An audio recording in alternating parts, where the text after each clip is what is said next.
साथीहरु उहाँ दाजु भन्नुहुन्छ अन्जुलीको माटोमा भोट हालेर चाहिँ अहिले पछुटो लाग्दैछ भनेर चाहिँ उहाँ दाजुले भन्दै हुनुहुन्छ। एकैछिन उहाँको भनाइ सुनौँ है त साथीहरु।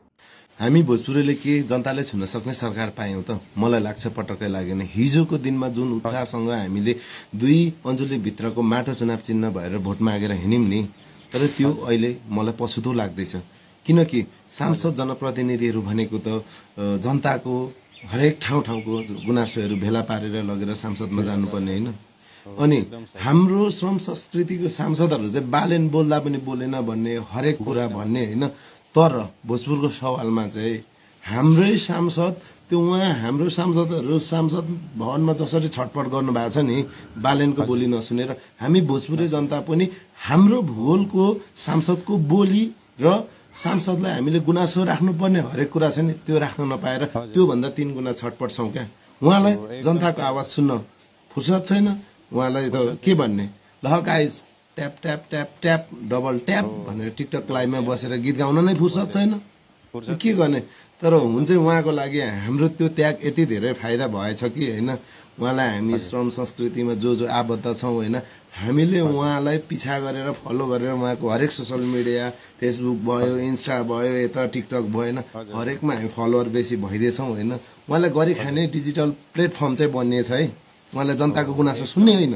यो हिसाबले हो भने चाहिँ एकदमै हर्क साङपाङ प्रति पनि मलाई एकदम खेद लागेको छ क्या। किनकि हिजो हामी 10 दुनिया हामी जस्तो मजदुरहरू काम छोडेर माटोको लागि भनेर यति धेरै हिँड्ने होइन। अनि तपाईँ हर्क साङपाङले त्यो भोजपुर घोरेटार बजारमा के भन्नुभएको थियो? यदि तपाईँहरूको गुनासो र हरेक कुराहरू ध्रुव राईले सुनेन भने यही त्यो स्टेज परतिरको बिजुलीको पोलमा बाँधेर तपाईँहरूले जुत्ता चप्पलले र भाटाले हान्नुहोस्, भएन भने म पनि आएर हान्छु भन्नुभएको होइन। त्यो वचन खोइ के तपाईँको हरेक कुरामा हामी विश्वास गरेर हिँडेको हो कि।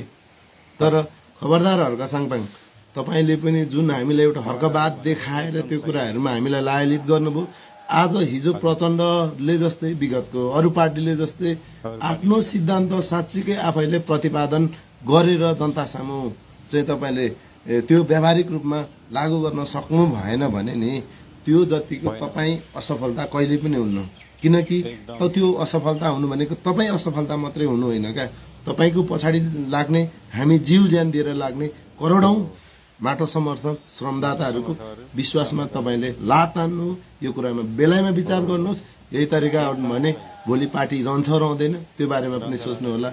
जय माटो जय देश। साथीहरु उहाँ दाजुको भनाइ तपाईहरुलाई कस्तो लाग्यो कृपया प्रतिक्रिया दिन नभुल्नुहोला है त।